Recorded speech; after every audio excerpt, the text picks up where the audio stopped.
Hello everyone, welcome back to my channel. आज का हमारा टॉपिक है entropy production due to flow of heat. तो इस टॉपिक के लिए सबसे पहले एक डायग्राम ड्रॉ करना है। इस डायग्राम में क्या दिखाया गया है वो देखना है। सबसे पहले एक दो कंपार्टमेंट है जो कि जिसकी outer layer rigid adiabatic wall है, मतलब बाहर से इसके अंदर कोई भी टेम्परेचर कोई भी हीट नहीं आ रही। इसमें दो कंपार्टमेंट बनाए गए हैं, एक फर्स्ट है और एक सेकंड। फर्स्ट वाले में टेम्परेचर T1 है, सेकंड वाले कंपार्टमेंट में टेम्परेचर T2 है। और इसमें जो एक्सटर्नल हीट है वो है Q1 और सेकंड वाले कंपार्टमेंट की हीट है Q2।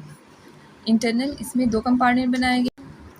इंटरनल कंपार्टमेंट की हीट है Q1 DI Q1 और इसकी हीट है, इसमें एक और कंपार्टमेंट बनाया गया, दोनों को सेपरेट कर दिया गया है और दूसरे वाले कंपार्टमेंट की इंटरनल हीट है DI Q2।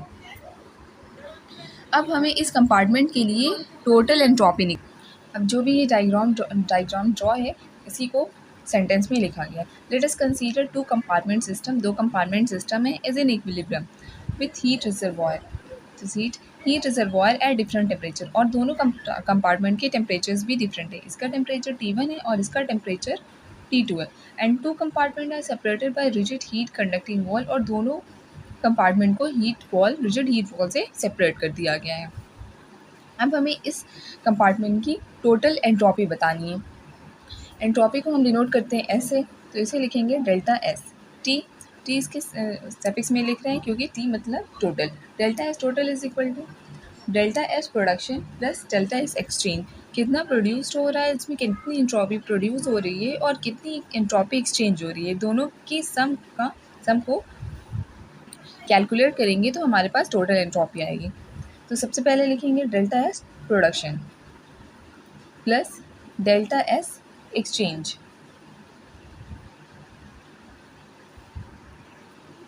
डेल्टा एस होता है delta S is equal to delta Q upon delta Q upon T. Delta S entropy, Q heat और टेम्परेचर, ये एंट्रोपी का फॉर्मूला है। अब हमें प्रोडक्शन और एक्सचेंज के लिए इस फॉर्मूले को यूज़ करना है। सबसे पहले हम रिवर्सिबल प्रोसेस निकालेंगे। Delta S equal to delta S production plus delta S exchange. Delta S production और एक्सचेंज की जगह हम इस वैल्यू को लिख देंगे। अब रिवर्सिबल प्रोसेस के लिए डेल्टा एस प्रोडक्शन जो होता है वो ज़ीरो के इक्वल होता है। तो अगर हम प्रोडक्शन की जगह ज़ीरो लिख देंगे, डेल्टा एस प्रोडक्शन ज़ीरो, बचा डेल्टा एस एक्सचेंज, इसकी जगह हम लिख देंगे delta Q upon delta T reversible लिख दे रहे हैं क्योंकि ये रिवर्सिबल प्रोसेस के लिए। अब इसी तरह हम इरिवर्सिबल प्रोसेस के लिए भी एंट्रोपी को लिखेंगे। इरिवर्सिबल प्रोसेस के लिए delta S production is greater than zero. Delta S production zero के से ग्रेटर रहता है। रिवर्सिबल प्रोसेस में प्रोडक्शन ज़ीरो के इक्वल रहेगा और इरिवर्सिबल में प्रोडक्शन ज़ीरो से ग्रेटर रहेगा। और ये process irreversible process spontaneous process है, इसीलिए delta Q reversible equal to delta Q irreversible. अब इस बेसिस पे हम इसका फॉर्मूला लिखेंगे, ये हो जाएगा delta S is greater than delta Q upon T irreversible. ये हमने इरिवर्सिबल के लिए लिखा हुआ है। ये हो गई इक्वेशन सेकेंड। अब इक्वेशन फर्स्ट और इक्वेशन सेकेंड में देखते हैं। डेल्टा एस इधर भी है, लेफ्ट हैंड साइड में डेल्टा क्यू रिवर्सिबल है और डेल्टा क्यू इरिवर्सिबल है। अब ये प्रोसेस स्पॉन्टेनियस है, इससे हम क्या लिख सकते हैं, Q reversible is equal to Q irreversible है। तो delta S is greater or equal to delta Q upon delta upon T. Delta S is greater or equal to delta Q upon T. The net entropy change और compartment first. अब compartment first में entropy change कितना हो रहा है, delta Q1 is equals to delta E Q1 external से plus delta I Q1 internal और external, दोनों की समीशन को दोनों का एडिशन करेंगे तो हमें टोटल हीट मिलेगी। अब इंटरनल और एक्सटर्नल दोनों में कितनी हीट एक्सचेंज हो रही है उसे हम टोटल हीट निकालेंगे। ये कंपार्टमेंट फर्स्ट के लिए था। सेकेंड, ये है हमारे पास हीट एक्सटर्नल के लिए और ये इंटरनल के लिए। कंपार्टमेंट फर्स्ट के लिए इन दोनों को जब ऐड करेंगे तो हमारे पास टोटल हीट आएगी फर्स्ट वाले कंपार्टमेंट की। उसी तरह ये सेकेंड वाले कंपार्टमेंट की हीट है, ये एक्सटर्नल की है और ये इंटरनल की, इन दोनों को ऐड करेंगे तो हमारे पास सेकेंड कंपार्टमेंट की हीट आएगी, तो इसे हम Q2 से डिनोट करेंगे। ये हो जाएगा dQ2 is equal to DEQ2 plus DIQ2। इसे इक्वेशन थर्ड कर देते हैं, मान लेते हैं, और इसे इक्वेशन फोर्थ। अब यहाँ पे DEQ1 क्या है, ये है energy change as a heat from external surrounding for compartment first, और ये DIQ1 है energy change as heat flow internal for compartment first. ये दोनों फर्स्ट कंपार्टमेंट के लिए है, ये एक्सटर्नल के लिए है और ये इंटरनल के लिए। उसी तरह Q2 और DEQ2 और DIQ1 एक्सटर्नल और इंटरनल के लिए हीट चेंज है। बट DIQ1 प्लस DIQ2 दोनों जो हमारे पास इंटरनल हीट है, दोनों का समेशन 0 के इक्वल है। तो इसे हम ये लिख सकते हैं DIQ1 equal to minus of DIQ2। ये दोनों 0 के इक्वल है, इसको हम राइट हैंड साइड में लेके जाएंगे तो इसकी साइन चेंज हो जाएगी, ये हो जाएगा माइनस DIQ2। इसे इक्वेशन ये इक्वेशन 3 है, ये इक्वेशन 4 है, और इसे हम इक्वेशन 5 कर लेते हैं।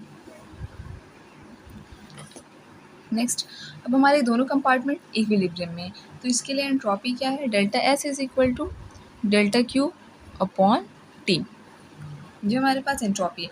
अब थर्ड लॉ के according to third law of thermodynamics, delta Q is equal to delta U plus P delta V. ये थर्ड लॉ ऑफ थर्मोडाइनमिक्स है। अगर हम इसमें वॉल्यूम को कांस्टेंट कर लें, तो वॉल्यूम को कांस्टेंट करने के बाद इसकी वैल्यू 0 हो जाएगी, तो हमारे पास हो जाएगा delta Q is equal to delta U. अब इस डेल्टा क्यू की वैल्यू को अगर हम यहाँ पर पुट कर दें, delta S is equal to delta U upon delta T. यहाँ पर हम डेल्टा क्यू की जगह इसको पुट कर देंगे। अब यहाँ पे हमने वॉल्यूम को कांस्टेंट ले लिया है, तो इसकी वैल्यू 0 हो जाएगी, delta Q is equal to delta U हो गया, delta S is equal to delta U upon delta T. T, ये है हमारे पास इक्वेशन 6। नेक्स्ट, अब हमारे पास दो अलग अलग कंपोनेंट हैं, तो एक के लिए, फर्स्ट वाले के लिए हम लिखेंगे entropy delta S1 is equal to delta U1 upon T1, दोनों की टेम्परेचर डिफरेंट है। और सेकेंड वाले कंपार्टमेंट के लिए एंट्रोपी लिखेंगे delta S2 is equal to delta U2 upon T2। ये हमारे पास इक्वेशन 6 है, हम इसे ऐसे लिख सकते हैं। ये हमारे पास फर्स्ट कंपोनेंट के लिए कंपार्टमेंट के लिए एंट्रोपी है, ये सेकेंड कंपार्टमेंट के लिए। अब हमें नेट एंट्रोपी निकालनी है। Net entropy delta S total equal to S, इसे हम एस से लिखेंगे। टोटल एंट्रोपी निकालनी है फर्स्ट कंपार्टमेंट के लिए और सेकेंड कंपार्टमेंट के लिए, ये हो जाएगा S1 plus S2। Delta S total equal to delta S1 plus delta S2। S1 की जगह डेल्टा S1 की वैल्यू और डेल्टा S2 की वैल्यू पुट कर देंगे, तो delta S is equal to delta U1 upon T1 plus delta U2 upon T2। ये equation 7 हो गई। ये टोटल एंट्रोपी हमारे पास आ गई है। Delta U1 is equal to delta Q1, delta Q is equal to delta U है, तो डेल्टा U1 डेल्टा Q1 के इक्वल हो जाएगा। अब Q1 की वैल्यू क्या दी, Q1 की वैल्यू है DEQ1 प्लस DIQ1 और Q2 की वैल्यू है DEQ2 प्लस DIQ2। अब इस वैल्यू को इक्वेशन थर्ड और फोर्थ को हम इस इक्वेशन में पुट कर सकते हैं। डेल्टा U1 की जगह हम डेल्टा Q1 की वैल्यू को पुट कर देंगे और डेल्टा U2 की जगह हम डेल्टा Q2 की वैल्यू को पुट कर देंगे। ये हो जाएगा delta S is equal to delta EQ1 plus delta Q1 upon T1 plus delta EQ2 plus delta IQ2 upon T2। ये इक्वेशन कहाँ से आई, थर्ड और फोर्थ से। थर्ड और फोर्थ इक्वेशन क्या है, डेल्टा Q1 और डेल्टा Q2।